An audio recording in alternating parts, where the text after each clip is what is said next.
The mass harvesting and production of mangoes is completely changing the availability of this beloved fruit, making it more accessible and abundant than ever. Here's how they harvest and process millions of mangoes.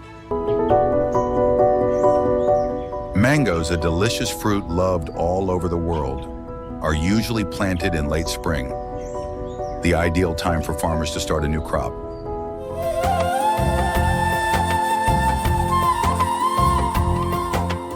ذائقے اور لذت کے اعتبار سے آم کا کوئی بھی پھل مقابلہ نہیں کر سکتا۔ اگر پاکستان میں پروڈکشن کی بات کروں تو سالانہ 18 ملین ٹن آم پیدا کیا جاتا ہے، جس میں 70% پنجاب میں اور 30% سندھ میں اگایا جاتا ہے۔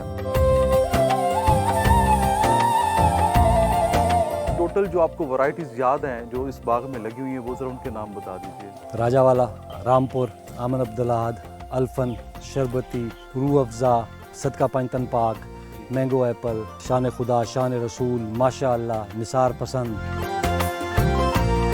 ناظرین، آم جسے کنگ آف فروٹ بھی کہا جاتا ہے، یہ اپنے دور کے بادشاہوں، نوابوں اور صاحب علم لوگوں کا پسندیدہ پھل رہا ہے، کیونکہ ذائقے اور لذت کے اعتبار سے آم کا کوئی بھی پھل مقابلہ نہیں کر سکتا۔ آج اسی ٹاپک پہ بات کرنے کے لیے ملتان کے موضع صدرپور میں موجود ہیں، جہاں پہ ماشاءاللہ باغ آج بھی اپنی پوری شان و شوکت کے ساتھ قائم و دائم ہے۔ یہ باغ تقریباً 130 سال پرانا باغ ہے، جہاں پہ 230 سے زیادہ ورائٹیز لگائی گئی ہیں۔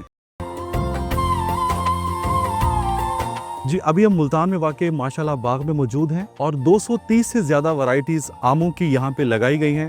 یہ مطلب اس طرح سمجھ لیں کہ بھئی اب میں 3rd جنریشن ہوں، ٹھیک ہے، تو تیسری جنریشن جو ہے میں اب اس کا خیال کر رہا ہوں، تو ہمارے یہ دادا نے شروع کیا، ٹھیک، اور 1905 میں پہلا پیمندی پودا یہاں پہ لایا گیا اور لگایا گیا۔ اتنا جب ان کو شوق تھا تو یقیناً بر صغیر پاک و ہند میں جتنی بھی اچھی ورائٹیز تھیں، چوائسز آف ورائٹیز، جی، جس طرح بھی میسر ہوئیں، جانا پڑا، بار بار چکر لگانے پڑے، تو انہوں نے یہاں کٹھی کی، یہاں لے آئے، اور پھر اس کے بعد یہ باغ پروان چڑھا، اور اب آپ کے سامنے ہے، یہ پاکستان کا اثاثہ ہے۔ اور پاکستان میں اس طرح سمجھ لیں کہ شاید بر صغیر پاک و ہند میں کیا دنیا میں کسی ایک جگہ پہ اس طرح کی اقسام کا کٹھا ہونا وہ کافی مشکل کام ہے۔ یہ کون سی ورائٹی لگی ہوئی ہے؟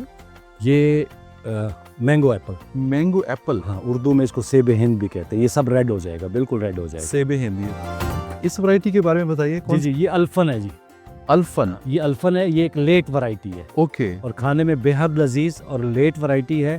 اس طرح سمجھ لیں کہ یہ اگست میں اترے گی۔ اچھا اچھا، لیٹ ورائٹیز میں آتا ہے۔ اور اس میں دیکھیں یہ کچھ ہم نے ان کے اوپر فروٹ پروٹیکشن بیگز چڑھائے ہوئے ہیں۔ اس کے یہ کس لیے لگاتے ہیں؟ یہ پیسٹ سے بچانے کے لیے اور فروٹ فلائی سے بچانے کے لیے، اور جب ہم اس کو کھولیں گے نا تو اس میں سے آم بالکل یلو نکلے گا، اوکے اوکے، لیکن وہ پکا ہوا پھر بھی نہیں ہوگا، اپنے ٹائم پہ ہی پکے گا، ٹھیک ہے۔ لیکن کلر اس میں بالکل یلو ہو جاتا ہے۔ یہ ہمارے کچھ پودے ہیں جن کے اوپر ایک پودے پہ ہم نے 3 4 قسمیں چڑھائی ہوئی۔ اچھا، ہاں، یہ شان رسول ہے، اوکے، یہ بھی اس طرح سمجھ لیں کہ کھانے میں بہت اچھی ورائٹی ہے، ٹھیک ہے، اور کافی پرانی ورائٹی ہے۔ بہترین بہترین۔ ادھر آ جائیں، یہ شان مصطفیٰ ہے۔ ایک ہی درخت کے اوپر یہ دوسری ورائٹی جی ہے؟ جی، یہ شان مصطفیٰ آپ کو ادھر لگے ہوئے نظر آئیں گے، اوکے، اور یہ تھیلیوں میں جتنے یہ آپ کو نظر آ رہے ہیں، یہ سفید چونسا ہے۔ یعنی کہ شان رسول ہے، شان مصطفیٰ ہے اور سفید چونسا، سفید ایک ہی درخت کے ایک ہی اوپر۔ درخت کے اوپر۔ جی، یہ دیکھیں، یہ ہمارا کولڈ اسٹوریج ہے،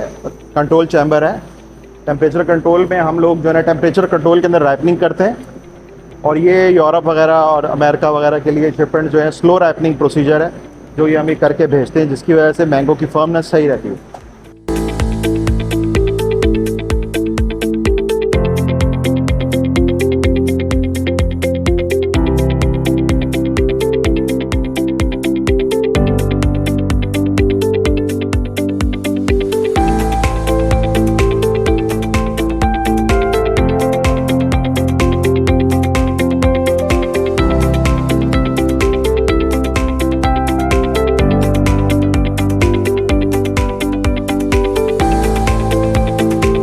کیونکہ یہ آگے سے ٹرکنگ بھی جاتا ہے، تو اس میں یہ ٹرانزٹ ٹائم جتنا بھی اس میں لگے گا تو اس میں مینگو کو کوئی پرابلم نہیں ہوگی، کوئی اس میں رنکلز وغیرہ نہیں ہیں۔ کون سی ورائٹی ہے اس میں؟ ابھی اس وقت سنڈی ہے، کیونکہ ہمارے پاس اسپیسیفک جو ہے نا بگ سائز مینگو کا آرڈر ہے۔